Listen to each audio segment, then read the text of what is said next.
Au nom suprême de Jésus-Christ, nous avons prié. Dieu de toute gloire, nous voulons exalter ton Saint-Nom. Nous voulons célébrer la puissance de ta grâce. Et nous voulons te dire merci de ce qui t'a plu de nous rassembler en ce matin pour t'adorer et pour t'élever. Seigneur, nous voulons plonger nos regards dans la loi de la liberté. Nous prions que le Saint-Esprit, qui est l'inspirateur des Saintes Écritures, vienne nous conduire de bout en bout au nom de Jésus. Que ta volonté divine nous soit révélée. Et donne-nous des cœurs obéissants et soumis. Afin que, Seigneur, nous soyons des vrais fils et des vraies filles du royaume dont la vie et la conduite honore ton Saint-Nom au nom de Jésus. Merci parce que tu nous as exaucés. Au nom de Jésus-Christ, nous avons prié. Amen. Amen. Bon, je vais demander à l'interprète d'être un peu rapide. Et si possible, je préfère s'il peut faire ça là-bas parce que ça risque de doubler mon temps. Très sincèrement. Si je dois t'attendre, mon heure sera multipliée par 2. Et c'est pas bon. Bien, nous sommes dans Josué chapitre 1er.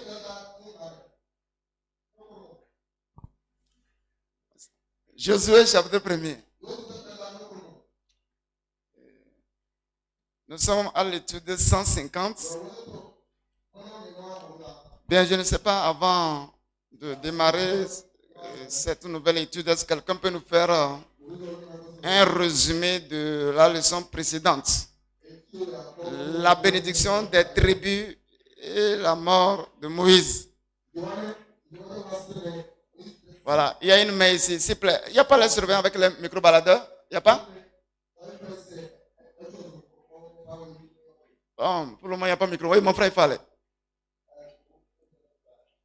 Alléluia.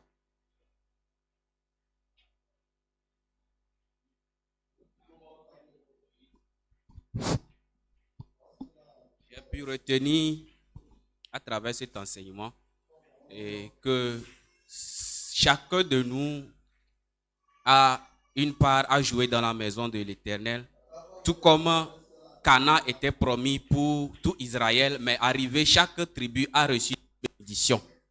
C'est pour nous, en tant que chrétiens, de ne pas envier les dons des autres, mais de travailler personnellement pour recevoir ces dons et l'appliquer dans la maison de l'Éternel.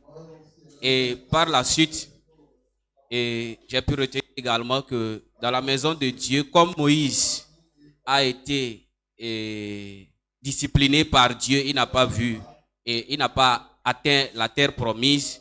Le dirigeant également peut discipliner les croyants que nous sommes pour dissuader les futurs pécheurs. Et également, comme Moïse a servi avec piété, on a trouvé un remplaçant également pour lui. Et chaque dirigeant doit également préparer un remplaçant avant de partir. C'est ce que j'ai pu retenir. Merci. Que le Seigneur vous bénisse. Amen. Il a dit l'essentiel. Donc, très important. Et qui que nous soyons sur la terre, sachant que si Christ tarde à venir, nous finirons par quitter la terre. Donc, chacun de nous doit se préparer. Amen.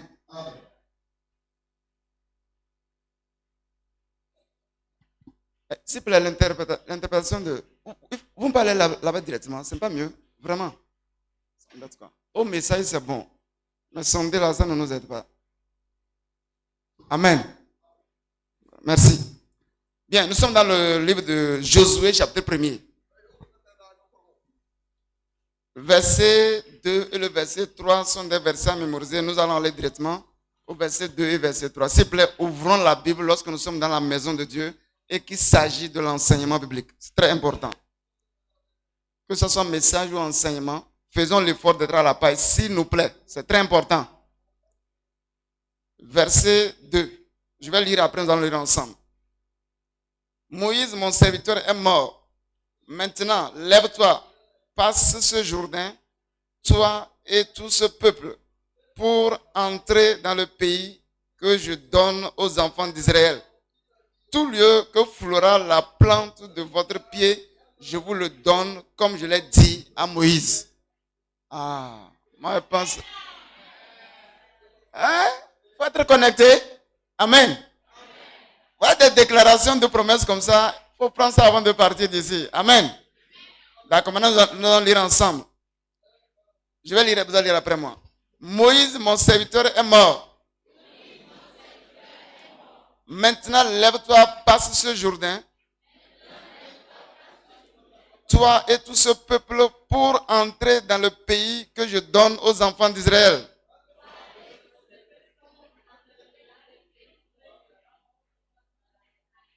Tout lieu que foulera la plante de votre pied, je vous le donne comme je l'ai dit à Moïse. Moi, je dis un grand amen à ça. Voilà, Dieu va nous donner ce pouvoir. Amen. Bien, nous allons lire à partir du verset premier le texte. Quelqu'un pour nous lire les 10 premiers versets ou les 9 premiers versets. Un lecteur. Les servants qui tiennent les micros, aidez-nous rapidement.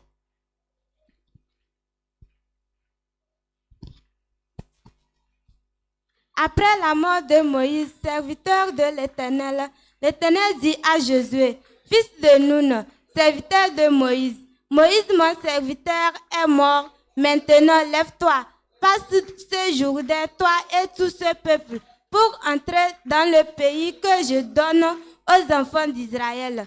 Tout lieu que foulera la plante de votre pied, je vous le donne comme je l'ai dit à Moïse. Vous aurez pour territoire depuis le désert et le Liban jusqu'au grand fleuve, le fleuve de l'Euphrate, tout le pays des Hétiens et jusqu'à la grande mer vers le soleil.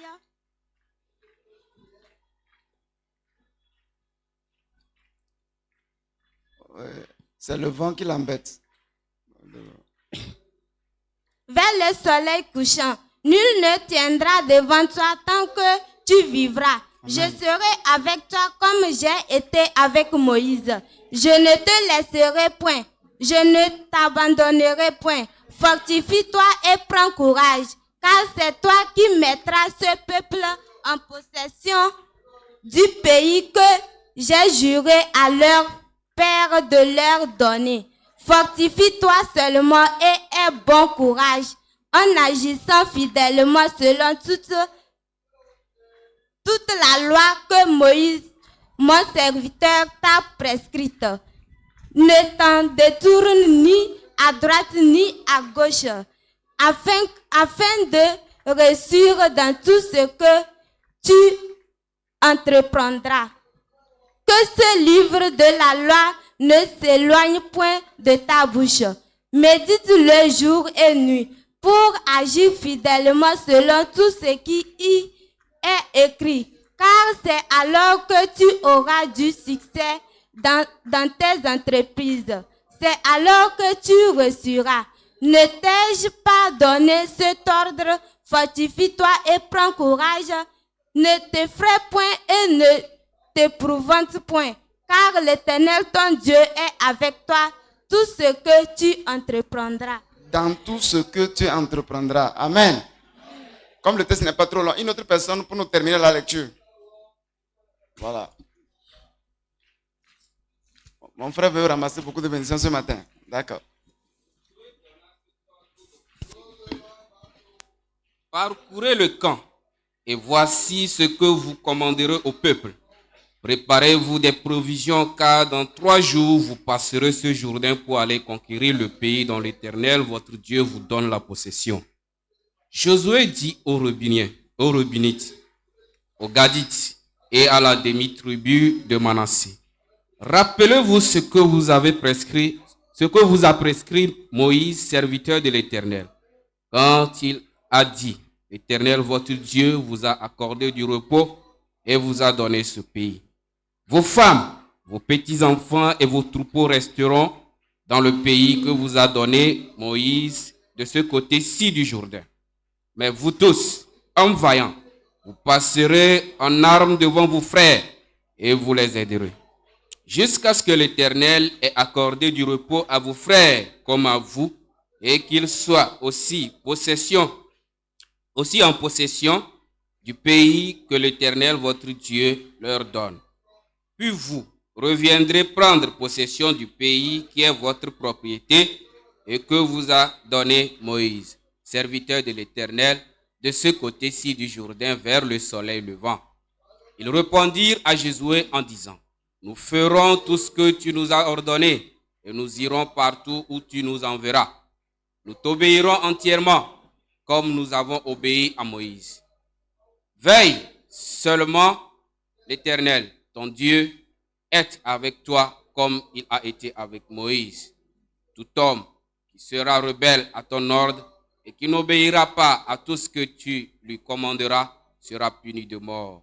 Fortifie-toi seulement et prends courage. Amen. Amen. Voilà le texte qui fait l'objet de notre étude de ce matin. Josué assume le leadership. C'est le titre de l'enseignement. Bien, comme le frère le disait dans son intervention, nous avons vu l'étude passée, comment Moïse a béni les différentes tribus. Il est monté sur la montagne pour rentrer dans la gloire. Donc il fallait donc la relève. Et nous voyons ici que le choix de Josué, Dieu même a dit ça à Moïse avant de mourir. Et Moïse a pris soin de dire à Josué que c'est toi que le Seigneur a choisi pour continuer l'œuvre. Donc ce choix, nous voulons tirer un peu quelques leçons importantes ici. C'est que le choix des leaders dans cette nouvelle alliance doit être basé sur la direction divine. Ça ne doit pas être aussi par des manipulations politiques. Le surintendant a l'habitude de nous dire qu'il y a des gens qui font de la politique dans l'église. Au début, je me disais qu'une église comme celle-ci, où toute la vérité est prêchée, comment est-ce que des choses pareilles existent? Sincèrement, ça existe. Les gens sont au sein de l'église et ils ont leur manière de faire. Ils savent quoi rapporter au pasteur régional ou national en envie de dénigrer le leadership qui est là. Soit ils font ça directement. Même les gens envoient même des fois des messages, soit depuis le siège international, pour dire que leur pasteur national est ceci ou cela parce qu'ils ne veulent pas de lui. Soit c'est contre le pasteur régional, là ils envoient les notes au siège national. Ils ont des informations. Soit si c'est contre un coordinateur, et des fois quand on examine ce qu'ils font, on ne voit pas le concret. On sent que c'est de la politique au sein de l'église. On veut diminuer, ridiculiser l'autre pour dire que c'est celui-là que nous voulons, nous pensons celui-ci. Écoutez, les pensées de Dieu ne sont pas nos pensées. Amen. Et les voix de Dieu ne sont pas nos voix. Vous examinez Josué, quand vous regardez Caleb, il se peut que si on dépose Josué et Caleb, peut-être vous et moi, nous allons préférer Caleb. Parce qu'il a le charisme, il a la carrure. Parce que si quelqu'un a plus de 80 ans peut se tenir pour dire que je veux conquérir cette montagne, voilà des gens qui ont le charisme. Mais ce n'est pas lui que Dieu a choisi pour continuer l'œuvre. Au contraire, c'est Josué. Et ce qui m'a plu de ce leader Caleb, vous n'allez pas voir la protestation. Vous n'allez même pas... Oh, il était content. Et il a travaillé avec lui. C'est ce que nous devons faire. Amen. Voilà ce qui doit être la vraie nature des croyants. C'est ce que nous devons faire dans l'église. Au lieu de commencer à se faire la guerre là où il n'y a pas à faire, la guerre inutile de la politique.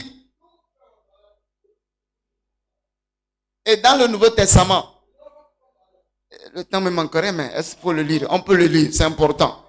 On va lire. Timothée. 1 Timothée.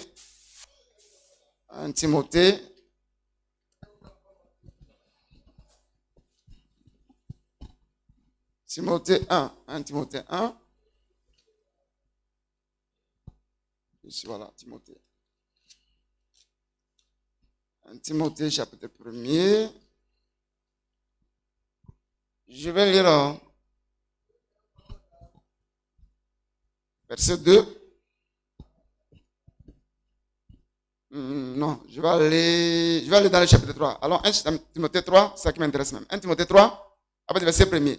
Cette parole est certaine. Si quelqu'un aspire à la charge d'évêque, il désire une œuvre comment? Vous lisez tout le chapitre, je n'ai pas le temps pour le lire. Vous allez voir tous les détails. Il faut donc que l'évêque soit irréprochable, mari d'une seule femme, sobre, modéré, réglé dans sa conduite, hospitalier, propre à l'enseignement. Il faut qu'il ne soit pas adonné au quoi? Au vin. Donc si tu es un buveur de tchouk, tu comprends? C'est pas adonné au vin, ni violent, mais indulgent, pacifique, désintéressé.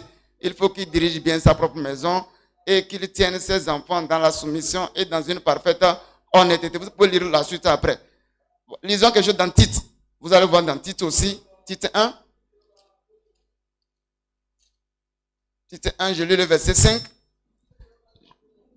Je t'ai laissé à Crète afin que tu mettes en ordre ce qui reste à régler et que selon mes instructions, tu établisses des anciens dans chaque ville.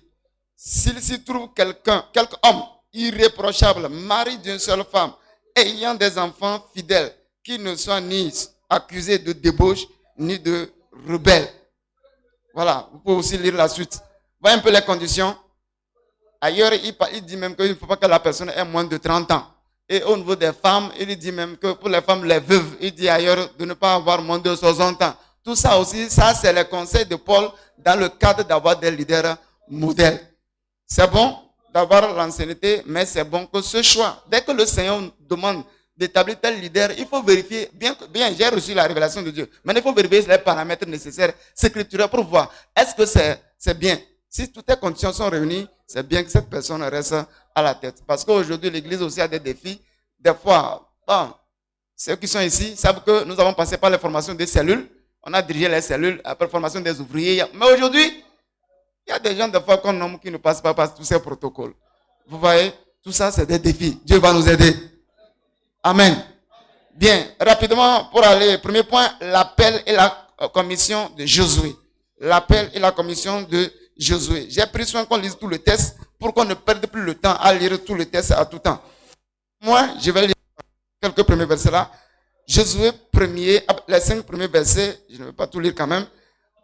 Après la mort de Moïse, serviteur de l'Éternel, regardez bien, l'Éternel dit à Josué, fils de Nun, serviteur de Moïse, Moïse, mon serviteur est mort. Maintenant, lève-toi, passe ce Jourdain, toi et tout ce peuple, pour entrer dans le pays que je donne aux enfants d'Israël. Je voudrais souligner quelque chose ici, s'il vous plaît. Nous parlons de l'appel et la commission de Josué. Dieu a parlé à Moïse, mais ça n'a pas empêché à Dieu de s'adresser aussi directement à Josué. Amen. C'est vraiment très important.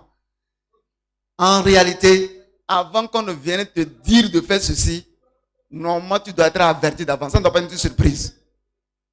En réalité. En réalité. Parce que c'est toi qui vas sur le terrain. C'est bien. Ça peut arriver. Ça peut arriver que peut-être tu ne sois pas trop averti, mais c'est bien que tu connaisses ton vrai appel. Amen. Ça, je veux le souligner. C'est très important. Tout le monde n'a pas la grâce de Moïse, où il parle vraiment avec Dieu face à face. Donc, on peut venir t'appeler pour te donner une tâche. Sincèrement parlant, la meilleure façon, il faut prier pour avoir toi-même la conviction avant de s'engager. Là, tu sais sur quelle base tu quittes. Et c'est très important. Amen. Je dis amen. Amen. Il y a un coordinateur qui a fait quelque chose qui m'a plu à Lomé. Plusieurs fois, le pasteur l'a appelé pour le confier parce qu'il a toutes les qualifications. Il a dit non, qu'il n'est pas prêt. Mais quand le Seigneur l'a parlé, il dit, je t'envoie dans tel district. Il a précisé. Il est retourné voir le pasteur national. Il a dit, bon, pasteur national, je suis prêt. Depuis là, vous avez dit que vous voulez me confier un district. Bon, je suis là. Il n'a rien dit. Le pasteur national a ouvert la bouche directement. Ce que le Seigneur avait dit au coordinateur là, c'est ça, le pasteur national a dit, c'est là. C'est trop concordant. N'est-ce pas? Et quand il est allé, tout ce que Dieu a commencé à faire dans ce district, tout un changement radical. On sent, c'est comme ça doit être. Amen. Que le Seigneur nous bénisse. Donc, chacun de nous doit considérer vraiment son appel. Et dans ce premier point, nous voulons vraiment souligner cet aspect de notre appel. Chacun de nous a un appel. Et notre appel, à notre appel est rattaché une tâche spécifique. Vous voyez? L'appel et la commission de Josué. Nous tous ici assis, dire que nous avons reçu un appel, nous sommes sauvés. Certains diront sanctifiés. Et rester bras croisés, ce n'est pas idéal. Toute personne ayant reçu un appel à sa vie est rattachée une mission, une commission, une tâche spécifique. S'il nous plaît, à chacun de répondre. La question est de savoir, est-ce que tu reconnais vraiment la tâche à laquelle tu as été appelé? Certains sont assis dans l'église ne faisant rien parce qu'en réalité, ils sont convertis. Mais ne peut pas dire que voilà, quand je suis devenu dans la maison de Dieu, voilà ce dont j'ai soif de faire. C'est pourquoi ils sont assis. Dieu va nous réveiller. Amen. Donc, si tu sens dans ton esprit que tu es appelé à chanter au ministère de la chorale, viens voir seulement le leader de la chorale. Et ils vont vous diriger. Mais si vous êtes appelé à l'enseignement, avec votre coordinateur, vous allez commencer avec les cellules. On ne parachute pas au pupitre comme ça, comme je suis ici. Amen. Il y a un processus. Il y a certains là, c'est comme on a qu'à leur remettre le micro comme ça. Mon frère, ce n'est pas une tâche facile ça. Donc, en fonction de ton appel, il faut juste voir vos coordinateurs. Ils vont vous aider avec les formations. On vous oriente. Et regardez bien. La préparation est très capitale. Vous voyez? On va vous orienter. Et chacun de nous, l'église aujourd'hui a besoin d'ouvriers. On vient sur le retour. Des fois, on dit les ouvriers. Beaucoup de gens se rassemblent. Maintenant, qui fait quoi vraiment? C'est là le problème. Dieu va nous aider. Amen. L'appel et la commission. C'est ce que nous voulons souligner vraiment ici. Que chacun de nous comprenne l'importance de son appel et la tâche qui nous est confiée par rapport à notre appel. Et il y a ici, dans cet appel, il y a quelques conseils, quelques instructions que Jésus a reçues et qui sont importants. Il dit que ce livre de la loi ne s'éloigne point de ta bouche. Et Dieu l'a promis qu'il sera toujours avec lui. Dieu l'a rassuré qu'il sera avec lui. Pourquoi? Et regardez bien. Et puis il dit, ne crains point, je serai avec toi. Parce que Josué devrait conquérir le territoire. C'est la guerre. Il y a déjà les géants sur le territoire. C'est la guerre. Donc il fallait encourager Josué. Il fallait rassurer Josué de sa présence. Et lorsque nous avons reçu notre appel, la présence de Dieu, c'est un facteur capital, fondamental. Présence dans notre vie est un facteur capital fondamental pour la réussite de notre appel. Et elle ne peut se développer que par la communion avec Dieu, la consécration, l'étude personnelle de la parole. On ne peut développer notre communion avec Dieu que par ces éléments. La communion avec les frères, la régularité aux séances, le programme, la vie de prière personnelle, l'étude. C'est quand on fait tous ces exercices que la présence de Dieu se développe. Nous allons commencer à vraiment communier réellement avec le Seigneur. Et c'est ça qui nous permettra de vraiment travailler. Et par la grâce de Dieu, Josué a travaillé dans la présence de Dieu, comme Moïse aussi en a fait le travail. Donc ce qui peut nous faire perdre cette présence de Dieu, nous devons tout faire pour l'éviter. Amen. Écoutez, je dis, la présence de Dieu est un facteur de succès et de réussite dans notre appel. Si vous voulez tout comprendre, c'est pour cela que chaque fois que Israël voulait aller faire la guerre, l'arche doit être là. L'arche symbolisait quoi? La présence de Dieu. C'est pourquoi quand l'arche n'est pas là, ils ont des problèmes. Voilà. Maintenant, quels sont les facteurs qui peuvent nous empêcher de bénéficier de la présence de Dieu? Quels sont les éléments qui peuvent chasser la présence de Dieu? Rapidement, quelques-uns pour nous les donner. Une main là-bas, oui. Le péché. Oui. La désobéissance. Amen. Oui. Oui, une main là-bas. Oui, papa. Hein? La mondanité. Oui. Énumérez là. Oui, une main là-bas. Hein? La peur. La peur. Voilà, c'est l'absence de Dieu même qui crée la peur. Sinon, regarde, vous marchez avec la sécurité. Pourquoi tu as peur? Voilà. Oui? Oui, vas-y. L'incrédulité. Idolâtrie. L'idolâtrie. Oui, il y a une main là-bas. l'arrogance. Oui, il y a une main là-bas. L'immoralité. Voilà, les jeunes, voilà, c'est ça, il faut dire ça. Amen. Ça, que le Seigneur bénisse. Donc, vous voyez ces éléments, le péché, la mondanité, les compromissions, frivolité, plaisanterie, mondanité, les bavardages, tout ça là, c'est dans la mondanité, sont les éléments qui peuvent vraiment empêcher la présence de Dieu. Nous devons tout faire pour les éviter. Amen. La victoire est assurée tant que nous restons dans la voie de nos responsabilités divines. Les sorciers et les magiciens, les occultistes et les charlatans ne pourront pas se tenir devant nous si nous sommes vraiment convertis et appelés. Et surtout, restons dans notre appel. Amen. Regardez, la puissance de Dieu coule lorsque vous restez dans le couloir de votre appel. C'est comme ça que ça marche.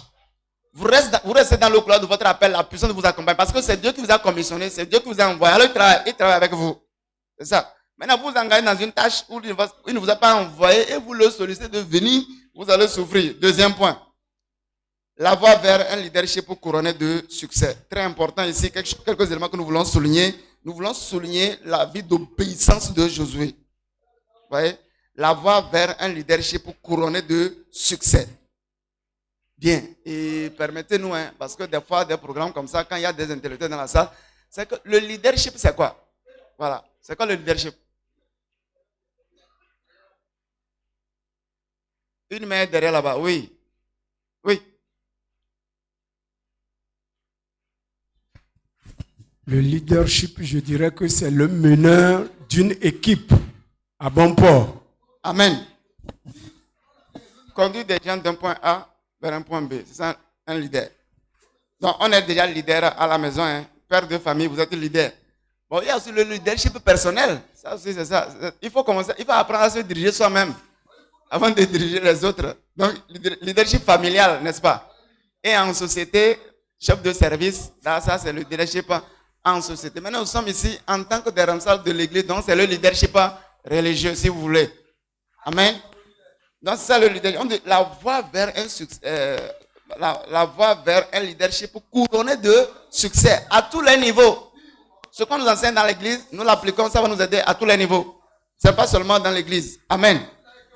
Donc, ici, regardez à partir du verset 6. Verset 6 dit ceci. Fortifie-toi et prends courage, car c'est toi qui mettras ce peuple en possession du pays que j'ai juré à leur père de leur donner. Fortifie-toi seulement et aie bon courage en agissant, regardez bien, fidèlement, selon toute la loi que Moïse, mon serviteur, t'a prescrit. Ne t'en détourne ni à droite, ni à gauche, afin de réussir dans tout ce que tu entreprendras. Voilà la voie vers un leadership couronné de succès. Verset 8. Que ce livre de la loi ne s'éloigne point de ta bouche. Médite-le jour et nuit pour agir fidèlement selon tout ce qui est écrit. Car c'est alors que tu auras du succès dans toutes tes entreprises. C'est alors que tu réussiras. Donc, voyez, c'est clair. On n'a même pas besoin de commentaires là-dessus. C'est ça la voie excellence vers un leadership couronné de succès. Donc, il faut qu'on ait de l'obéissance et la soumission. Et Josué a fait preuve d'obéissance. Gloire à Dieu. L'obéissance dans le royaume de Dieu est capitale. Il n'y a pas de place pour les rebelles dans le royaume de Dieu. Nous devons apprendre à obéir à Dieu. Le premier test que Josué a passé, on l'a dit de traverser le Jourdain. C'était le premier test de sa foi. Parce qu'ils ont traversé la mer Rouge, il était là, il a vu la puissance de Dieu. Lui aussi doit appliquer sa foi pour traverser le Jourdain, puisqu'il y a le fleuve là. Et il a réussi. Amen. L'obéissance, c'est le secret qui va nous conduire vers un leadership couronné de succès. Bien. Deuxième point, je vais passer rapidement au résumé. S'il y a des choses, on va nous les compléter. Je vais être dans le temps, parce que mon temps est en train de s'égrener. Obéissance à la parole de Dieu, obéissance à l'enseignement, obéissance aux directives du Saint-Esprit. Donc voilà. Troisième point rapidement, la préparation pour la conquête de la terre promise. Dès qu'il a reçu l'instruction, il a commencé la préparation, il a rappelé aux Reubénites que, quand vous avez dit que le territoire de ce côté-ci du Jourdain vous intéresse, on s'était entendu que si vous devez rester ici, en allant de l'autre côté du Jourdain, vous devez nous accompagner, vos femmes ou vos enfants vont rester, vous devez nous accompagner, on va aller conquérir tout le territoire d'abord, après vous allez revenir. Et on s'est mis d'accord. Donc rappelez-vous de ça, personne d'entre vous ayant l'âge d'aller à la guerre ne pas rester ici. Ils ont dit, oh, nous allons faire cela. Amen. Nous avons déjà lu le texte, je ne peux plus le relire. Donc ça fait partie des préparatifs. Et en même temps, il a commencé à demander aux autres chefs de parcourir le camp et de mettre ce qui a lieu de faire, de le faire dans le camp pour se préparer pour aller de l'autre côté du Jourdain. Si vous voulez le verset 11, je vais lire ça justement. Le verset 11, il dit, verset 11, sur verset 11, parcourez le camp et voici ce que vous commanderez au peuple. Préparez-vous, vous voyez? Préparez-vous des provisions, car dans 3 jours, vous passerez ce Jourdain pour aller conquérir le pays dont l'Éternel, votre Dieu, vous donne la possession. Amen. Donc, et ils sont mis donc à faire les préparatifs pour partir. Nous devons nous préparer. Amen. Nous avons l'appel, nous avons la commission. C'est bien aussi de se préparer. Et aujourd'hui, notre Cana, c'est ça nous venons de chanter. Notre Cana, c'est quoi? Hein? Le ciel. Donc nous devons nous préparer à entrer dans notre Cana. Vous voyez, même il avait, le Seigneur a promis de grands héritages aux enfants d'Israël. De même, nous aussi, Dieu nous promet de grands héritages. Voilà, notre Cana céleste. Nous devons nous préparer. Amen. Notre présence ce matin fait partie aussi des préparatifs. Tous les enseignements que nous recevons, ça fait partie des préparatifs. C'est pourquoi quand nous venons à l'église, pendant qu'on enseigne, qu'on donne des instructions, quand tu te retrouves dans quelque chose, il faut corriger. Ça fait partie des préparatifs avant qu'il ne soit trop tard. Voilà, nous allons nous arrêter ici. Au résumé, on peut nous compléter l'essentiel. Mais néanmoins, avant de prier, je vais poser une question simple. Que peuvent apprendre les croyants du choix de Josué comme successeur de Moïse? Que peuvent apprendre les croyants du choix de Josué comme successeur de Moïse? Oui, mon frère.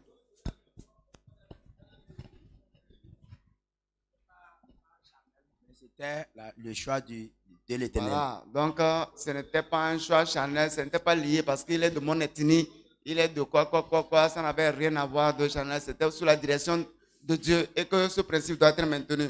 Deuxième question, on peut prier. Mentionner quelques-unes des choses qui font perdre aux croyants la présence de Dieu. Nous en avons déjà fait, mais ceux qui n'avaient pas parlé. Les choses qui peuvent nous empêcher, je relis, mentionner quelques-unes des choses qui font perdre aux croyants la présence de Dieu. Voilà, ceux qui n'avaient pas parlé. La désobéissance. La désobéissance, il y a une main ici. L'incrédulité, oui. Ceux qui n'avaient pas parlé, hein. Oui, mon frère. Les plaisanteries. Qui tient le micro? Qui a parlé? Ah, là-bas. Ah, oui, les plaisanteries, que le Seigneur bénisse. Voilà. L'orgueil, oui. Le péché, que le Seigneur bénisse. Nous allons baisser la tête, nous allons prier. Nous allons nous recommander entre les mains du Seigneur. Que Dieu nous aide à assumer notre leadership. Responsable de zone, coordinateur, tout le titre que nous pouvons avoir, que Dieu nous aide à assumer notre leadership.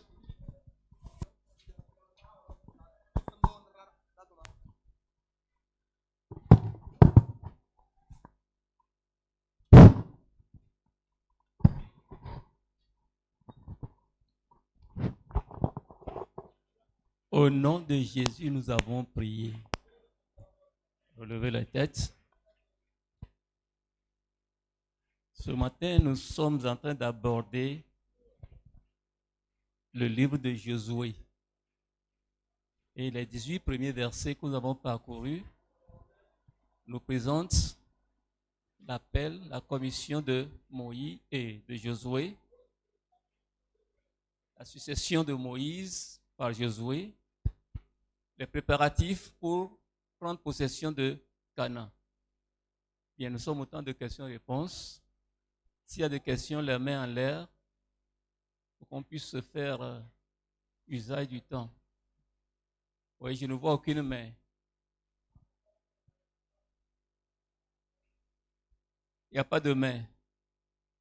C'est une main. Quand la main est au menton, quand c'est en l'air, c'est au-dessus de la tête. Ok, je vois seulement une main. Où? Où est la main là? Ah. Ok, on commence par ici d'abord les jeunes et on vient chez les adultes. Bon, je remercie Dieu pour Le micro ne l'enseignement. répond pas. Je remercie Dieu pour l'enseignement. J'aimerais savoir, est-ce que le choix de Josué, est-ce qu'il y a des conditions qui ont favorisé pour, je sais pas, pour que Dieu porte les yeux sur lui? Et s'il y a des conditions, est-ce que Dieu pouvait faire un autre choix à part les Lévites dans les autres tribus? Est-ce que Dieu pouvait?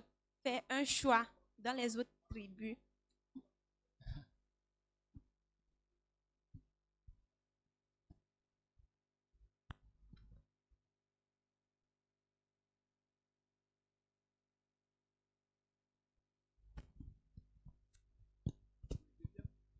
Question suivante. Oui, les adultes.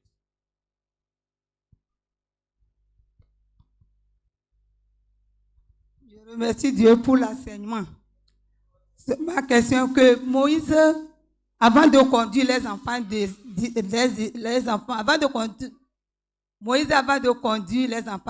c'est pas l'appel de Dieu. Jésus aussi, avant de conduire les enfants d'Israël, c'est pas l'appel de Dieu. Mais de nos jours, on voit que maintenant, il y a d'autres pasteurs, les dirigeants, avant de conduire, avant d'être pasteur bien dirigeant, ils vont à l'école. On les forme à l'école, ce n'est pas l'appel. Et de là, c'est la volonté de Dieu. L'école qu'ils font, ils forment d'autres, même ils n'ont pas l'appel. Ils n'ont pas l'appel. Ils sont dirigeants, mais ils n'ont pas. Je ne sais pas.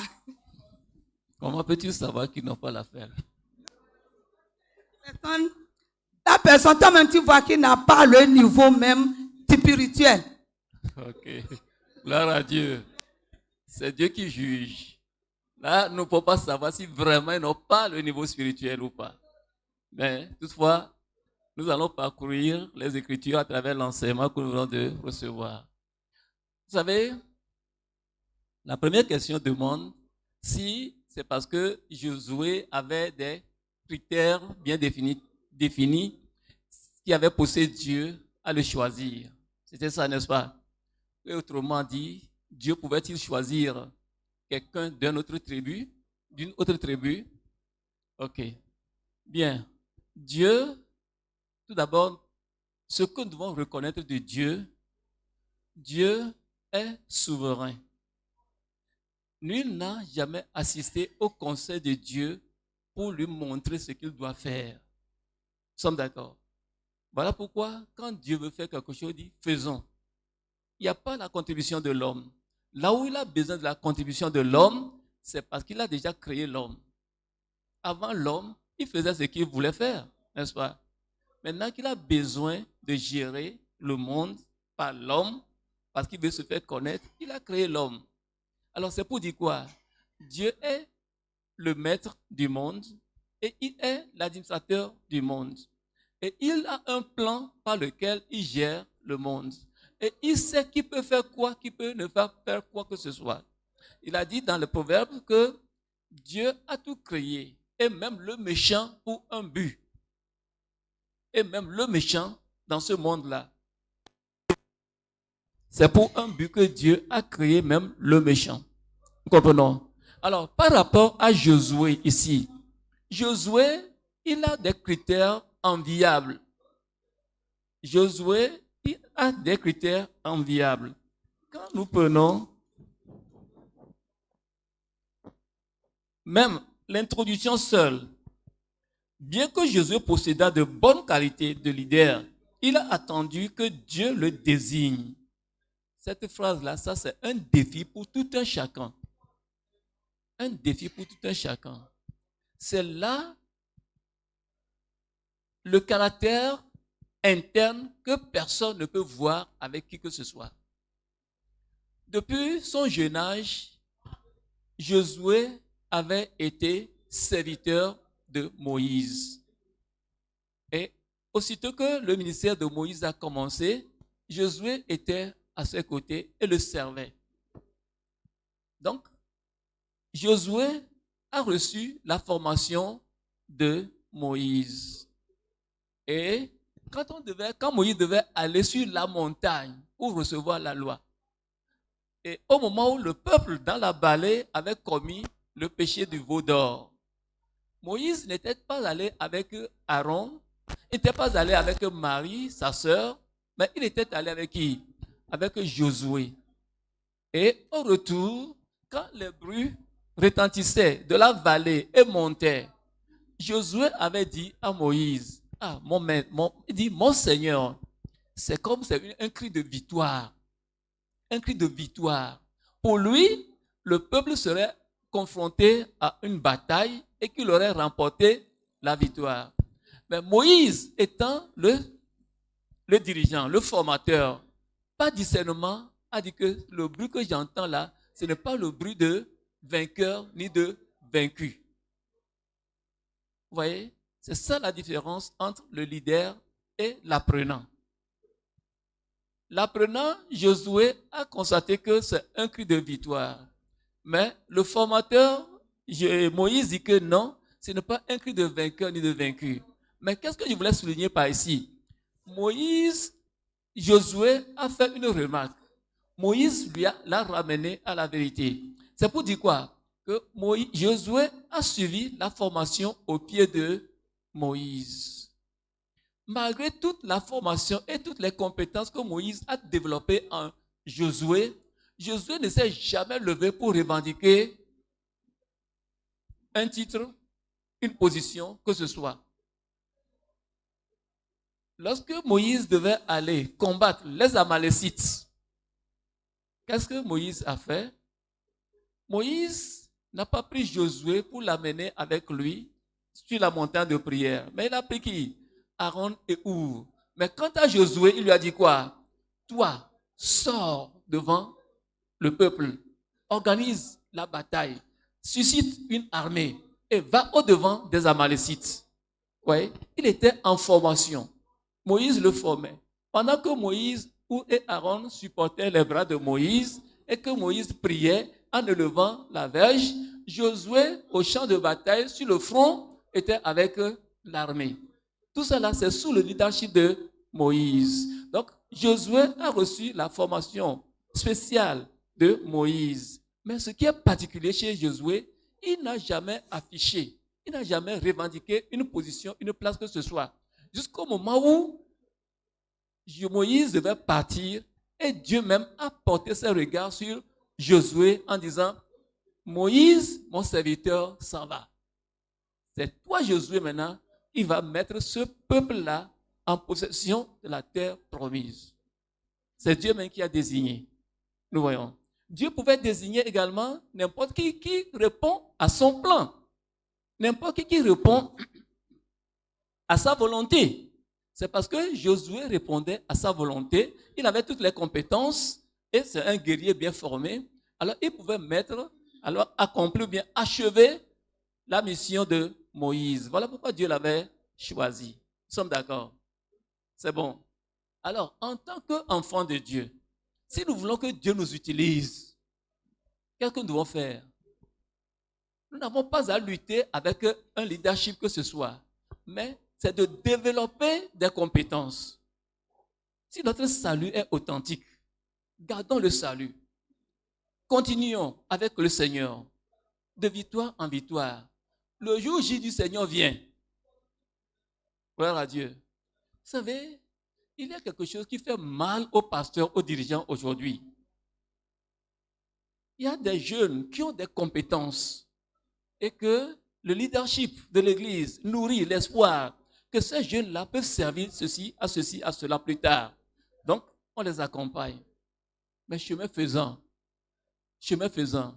c'est la déception. C'est la mondanité, c'est le mariage mondain, c'est quoi, la rétrogradation. Et ça fait mal, tellement mal aux leaders. Dieu a un plan pour toi. Mais tu ne peux pas savoir. Tu ne peux pas savoir. Regardez, je vais vous donner un autre exemple. Au moment où Moïse était sur la montagne avec Dieu, Dieu planifiait pour son grand frère Aaron. Et il disait, tu vas alors, tu vas oindre Aaron pour qu'il soit le souverain sacrificateur. Tu vas lui confessionner telle tenue, telle tenue, telle tenue. Et ce sera sa dignité. Pendant que Dieu était en train de planifier pour l'élévation d'Aaron sur la montagne, dans la vallée, Aaron était en train de conduire le peuple au veau d'or, à l'idolâtrie. Vous voyez la différence? Vous voyez la différence?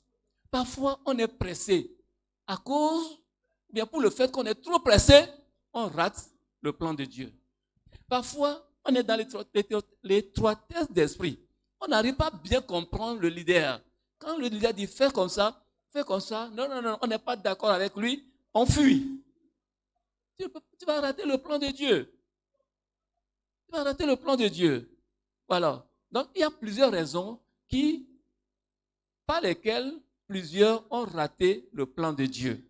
Alors, regardez comment Josué était attaché à Moïse.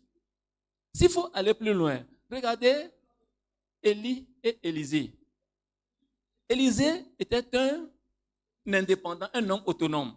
C'est un patron, un chef d'entrepreneur. Mais le jour, Élie s'était présenté à côté de lui et a jeté le manteau sur lui. Élisée a tout abandonné. Les 12 paires de bœufs, il les a abandonnés. Tous ces vastes champs, tous ces ouvriers, tous ces greniers, il a tout laissé. Pour suivre qui? Élie. Et vous savez, là où ça peut faire encore plus mal, quand il suivait Élie, Élie ne l'a jamais donné quoi? Le message. Il ne l'a jamais donné le pupitre. Mais lui, il est là, un vieux papa, comme un responsable. Quand Élie veut manger, il verse de l'eau sur les mains d'Élie. Quelle humilité ou bien quelle humiliation. Nous pouvons l'interpréter comme une humiliation, n'est-ce pas? Mais le temps est en train d'avancer pour que Dieu agisse. On dit souvent qu'il n'y a jamais deux capitaines dans un bateau, n'est-ce pas? Alors, il faut que Moïse parte pour que Josué apparaisse. Il faut que Élie parte pour que Élisée prenne le bâton. Voilà. Donc, Dieu a un plan pour tout un chacun et dans le temps. Patientons-nous, formons-nous, développons-nous. Dieu va se servir de nous. Je me rappelle quand moi j'étais venu au Seigneur, j'avais les compétences d'interprète. Moi j'étais en classe de première, il y avait le grand frère qui avait le bac. Et quand nous allions au programme des ouvriers, parfois des veillées, comme lui, il a le bac déjà, on dit interprète. Et il avait de la peine à interpréter. Il n'avait pas les compétences. Mais vous savez, je n'ai jamais dit que je vais essayer. J'étais dans mon coin. Je l'ai regardé faire. Jusqu'à un jour, le dirigeant dit, toi aussi, viens nous aider, on va voir. Le dirigeant, lui, c'est un anglophone. Il ne comprend pas le français. Il y avait des maîtresses dans le club. Et le jour où j'ai interprété pour la première fois, il a cherché à m'évaluer auprès des maîtresses. Et les maîtresses ont donné la note. Et c'est fini. C'est comme ça que j'ai développé l'interprétation. Vous voyez, chacun a un don ou bien un talent. Développons-nous, gardons-nous le calme, gardons le calme. Le jour vient. Le jour vient. Si le jour vient et que tu n'es pas à ton poste, là où tu dois être pour que le Seigneur te rencontre, qui est perdant? Tu es perdant et tu as perdu aussi le royaume des cieux. C'est la même chose qui va se passer lorsque le Seigneur Jésus va arriver. Il va chercher tout un chacun au bon endroit où il doit le trouver. Mais si le chrétien se retrouve dans la maison de prostitution, non pas pour évangéliser, mais pour le désordre, le Seigneur va-t-il le prendre? Il n'est pas au bon endroit. S'il se retrouve avec la bouteille d'alcool entre les mains et que le Seigneur survient, Est-ce qu'il va aller avec la bouteille d'alcool? C'est ça qui va le ramener à terre. Cherchons à être au bon endroit au bon moment. Développons-nous. Le Seigneur a un plan pour chacun de nous. Amen. Alors, la sœur disait que des gens aujourd'hui, au lieu d'attendre Dieu, ils vont à l'école, à la formation. N'est-ce pas? C'est ça, non? Alors que même après la formation, on constate qu'ils n'ont pas le niveau. C'est ça. Oui, le constat est bien, c'est vrai. C'est la même chose que nous sommes en train de dire. Les gens sont plus pressés que Dieu. Ils sont plus empressés que Dieu. Alors, ça va se révéler sur le terrain. Voilà. Donc, ce n'est pas tous que Dieu a appelés. Il dit tous, il dit, nombreux sont appelés, mais peu sont élus. Et c'est à leurs œuvres que vous allez reconnaître, il dit, ce n'est pas le fruit qu'on leur reconnaît un arbre. Si la personne est vraiment appelée, nous allons voir cela dans ses fruits qu'il produit. S'il n'est pas appelé, les fruits vont le démontrer. Alors, maintenant le problème c'est quoi? Comment corriger ça aujourd'hui dans le monde chrétien? C'est ça qui fait le problème. Personne ne va venir te demander la permission avant d'aller à l'école de formation. La formation, c'est une bonne chose. Hein? L'école de formation, c'est une bonne chose. Mais attention, nous n'allons pas substituer l'école à la volonté et au plan de Dieu. La Bible est immuable, la parole de Dieu est inchangeable. Si l'école doit nous pousser à nous égarer et à égarer le peuple de Dieu, mieux vaut laisser l'école et nous attacher à la vérité. C'est ça. Mieux vaut laisser l'école et nous attacher à la vérité. Vous savez, parfois, des gens, c'est le souci d'avoir des diplômes qui les poussent. Le diplôme ne fait pas l'œuvre de Dieu. Le diplôme ne fait pas l'œuvre de Dieu. C'est l'onction, le Saint-Esprit qui fait l'œuvre de Dieu. Voilà pourquoi le dièse, au début de ce ministère-là, il avait l'habitude de dire, si tu viens ici avec le diplôme-là, déchire ça, jette dans le WC. C'était le slogan d'autrefois. Tu viens ici avec le diplôme-là, déchire ça, jette dans le WC. Ce n'est pas le diplôme qui fait l'œuvre. Gloire à Dieu. Mais aujourd'hui, on est poussé par diplôme. Ce n'est pas le diplôme. Cherchons à être remplis du Saint-Esprit. Et le Seigneur nous fera voir sa gloire. D'accord? D'accord? Ok, bien. Le Seigneur soit loué. Vous savez, la page que nous tournons aujourd'hui avec Josué, c'est une page de leadership. Après avoir survolé le Deutéronome, si vous vous rappelez bien, la leçon précédente était la dernière leçon que nous avons faite avec le livre de Deutéronome. Donc, on a survolé au niveau du standard des Écritures tout le livre de Deutéronome. Et nous passons maintenant au livre de Josué. Alors, quand vous considérez le livre de Deutéronome, si vous avez bien suivi, vous allez remarquer 4 étapes. Les 4 étapes, quoi? Comment est-ce que nous pouvons les identifier? La marche avec Dieu, en 4 points, ou bien en 4 phases, ou bien en 4 sessions.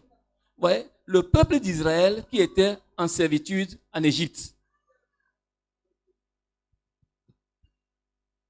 Cela correspond à quoi? Au pécheur qui est dans le péché, n'est-ce pas? Dieu a envoyé Moïse pour les faire sortir. Dieu envoie le Seigneur Jésus-Christ pour libérer le pécheur du péché, n'est-ce pas? Et maintenant, le peuple doit alors faire face aux épreuves et marcher avec Dieu pendant 40 ans. Ça, c'est après la nouvelle naissance, la vie chrétienne authentique, notre consécration pour aller avec Dieu à travers les épreuves. Les épreuves ne vont pas manquer. Mais est-ce que nous allons échouer, bien nous allons réussir? Ceux qui avaient échoué dans Deutéronome ou bien avec le Moïse au désert, ils ont péri. Les 600 hommes âgés de moins de 20 ans, de 20 ans au-dessus, qu'on avait dénombrés en Israël, en Égypte, et qui étaient sortis avec Moïse, il n'y en a que 2 qui sont restés. Ils sont morts, pour certains c'est par l'âge, bien sûr, pour la plupart, pour eux c'est quoi? C'est le péché, la déception, la désobéissance à Dieu, qui les avait alors écartés de leur promesse, la terre promise.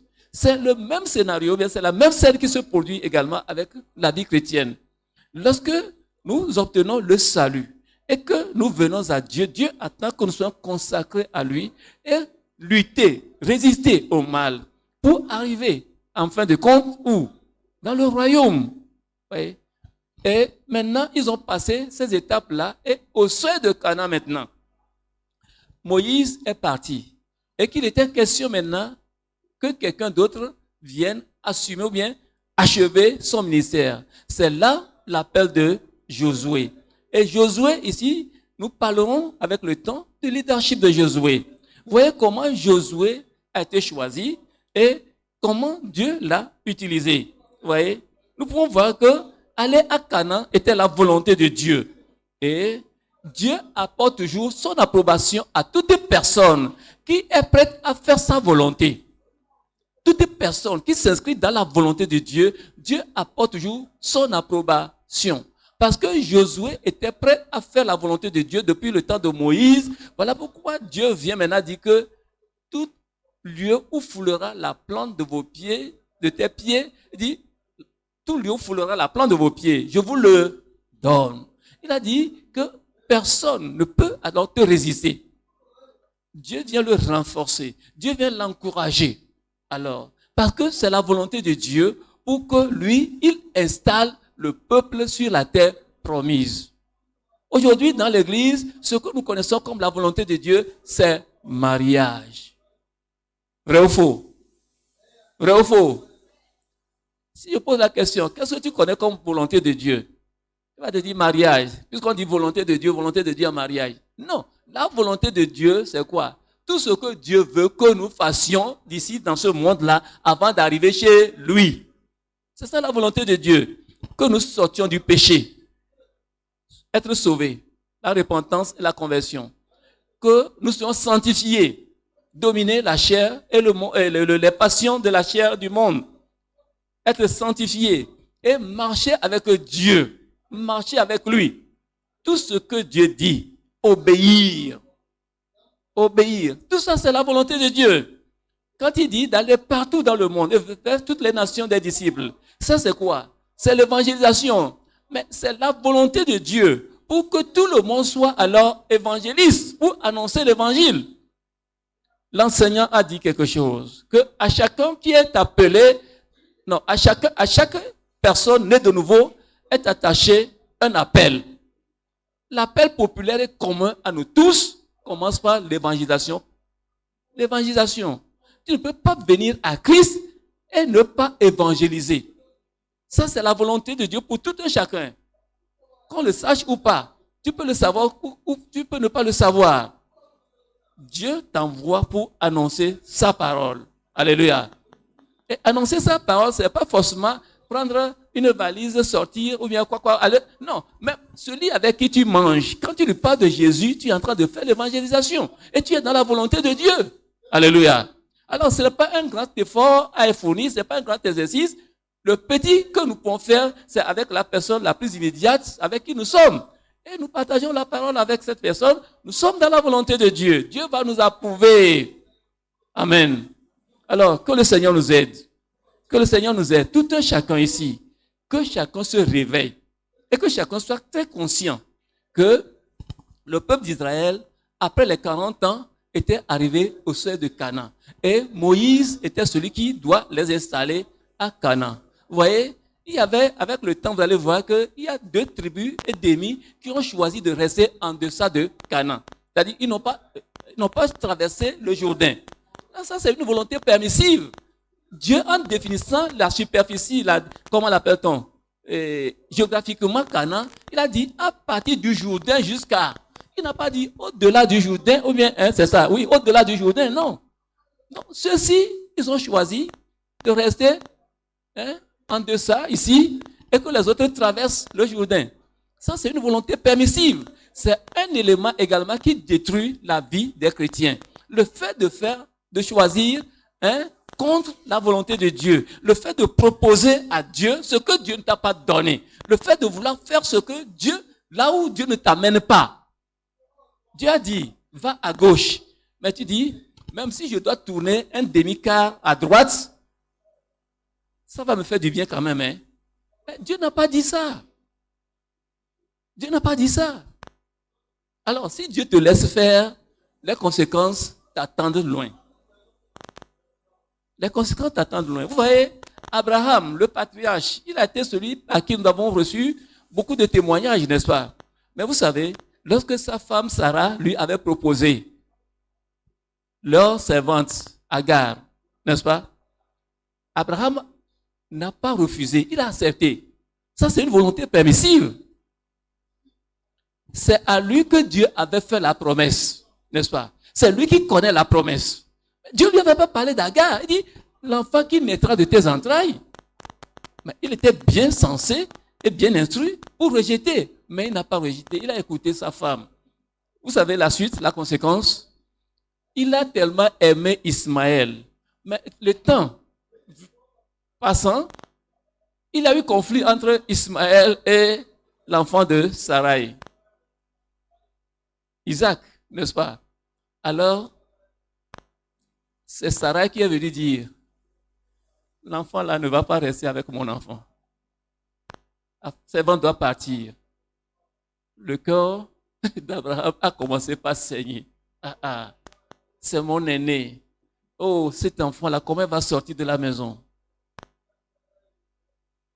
Et Abraham est allé jusqu'à dire qu'Ismaël vive. Mais Dieu dit non. Écoute ta femme, fais-le sortir. Difficile, chose difficile. Oui.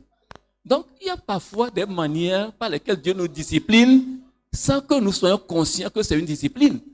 La discipline peut être douce, la discipline peut être violente, la discipline peut être discrète comme ouverte. Vous voyez?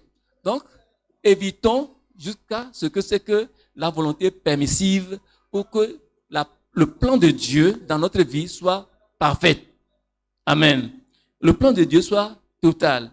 Au jour d'aujourd'hui, nous sommes aussi en pèlerinage. Qu'est-ce que l'Église attend aujourd'hui comme dernier événement? Dites-moi. Qu'est-ce que l'Église attend? Quel est le plus grand événement que l'Église attend aujourd'hui? Quoi? L'enlèvement. L'enlèvement. N'est-ce pas? La question est là. Est-ce que tu es en deçà du Jourdain ou bien tu es au-delà du Jourdain? Quand la trompette va sonner, on va te retrouver en deçà du Jourdain ou bien au-delà du Jourdain. Alors que le Seigneur nous aide. Les temps sont mauvais. Le monde est en train de terminer. Les savants, ils ont des indicateurs qui définissent comment, c'est-à-dire que le degré de finition du monde. Et là où nous sommes là, on est à près de 90% de ces indicateurs qui se sont réalisés. Encore quelques 10% et le monde va partir. Et le Seigneur va venir. Et l'évangile doit être prêché. Mais maintenant, chacun de nous, où va-t-il nous trouver? Où va-t-il te retrouver? Nous allons nous mettre debout. Tu vas parler au Seigneur. La trompette peut sonner à tout moment. La trompette peut sonner à tout moment. Où te trouveras-tu? Où te trouveras-tu quand la trompette va sonner? Soyons sincères, soyons sérieux avec nous-mêmes.